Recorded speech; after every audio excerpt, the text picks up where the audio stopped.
to class. So what do we got here? We are going to let everybody, so you know all the great images that we capture and our subscribers capture from the FAA webcam site? Yes, yes, yes. So I pulled up one from this morning, and I'm just going to show it to everybody so you guys can see what we just captured. But I also want to show you today how you can do it yourself, and it's very, very simple and straightforward once you have this website right here, okay? Okay. So you go to this website, and let's just first look at this footage that we captured. You can capture the same footage yourself. This is a publicly available site. And let's see, where did my little cursor go? Okay. So here I'm looking at Thornbane Southeast, and there's one of our sky discs. See it? One of our sky discs. Uh-huh.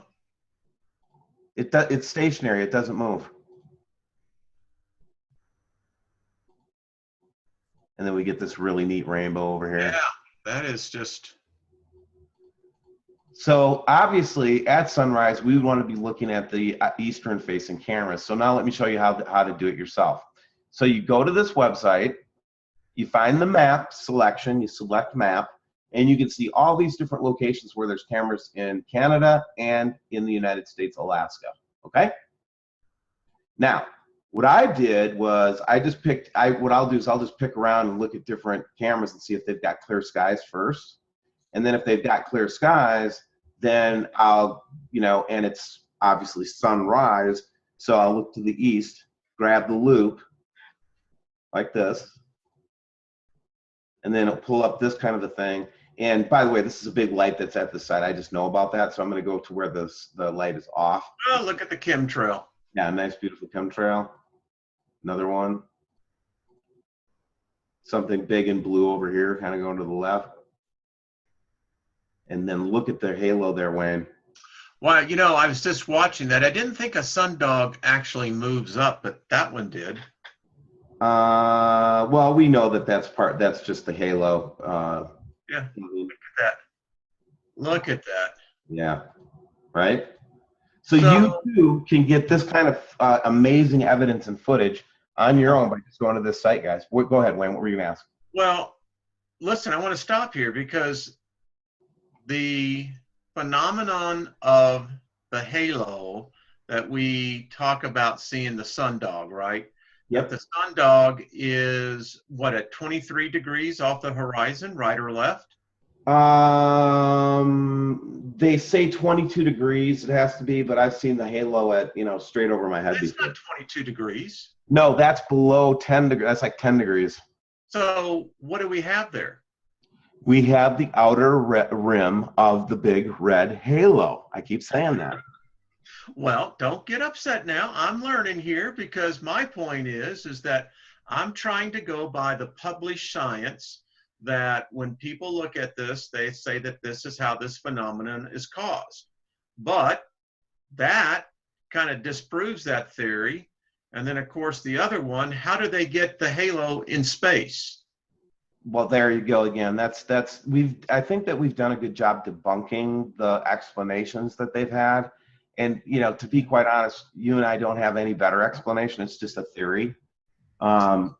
But we have so much corroborating evidence that this is something that's going on up in space that I'm pretty convinced of it.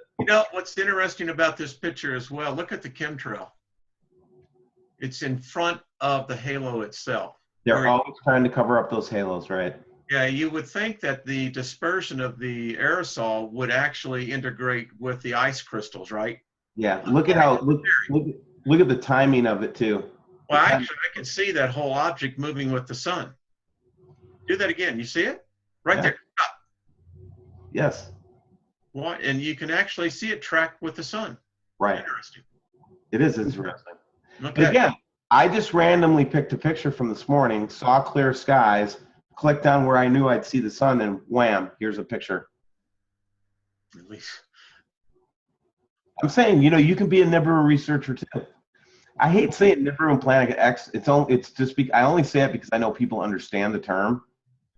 Well, I like using the term star searcher. Star Searcher's cool. I also like the term that, you know, the real honest thing is we're looking at solar system phenomenon. That's really what we're looking at. Well, they And got some good snow up there, don't they? I'm sorry. They got some great snow. I know, right? That looks like great skiable snow. Yeah. Dun, dun, dun, dun. Ooh, I lost daylight. So even, you know, but you gotta time them right. And then sunset, the best shots of sunset obviously come off the ocean. Okay, I'm just saying it does if you've got clear skies. Anyway, there you go, Wayne. Do What we do you have any think? of those near the volcanoes over there? Down in this area, And isn't it right there in the Aleutians going out? Isn't it the one that just erupted here? I don't know, but I'm curious now because I've got a clear sky at Pelican. Let's see what we can see at Pelican. See how that's addictive looking at these things? That's beautiful. There's our Fennel. Yeah, yeah, boy, did you see it? Absolutely. You could just see it really come into focus in on that. Yeah, that changing the focal point. All right, good, fun. Love it. All right, well, I hope you guys all try it yourself and go play with the cameras up in FAA and make use of those tax-funded cameras to help the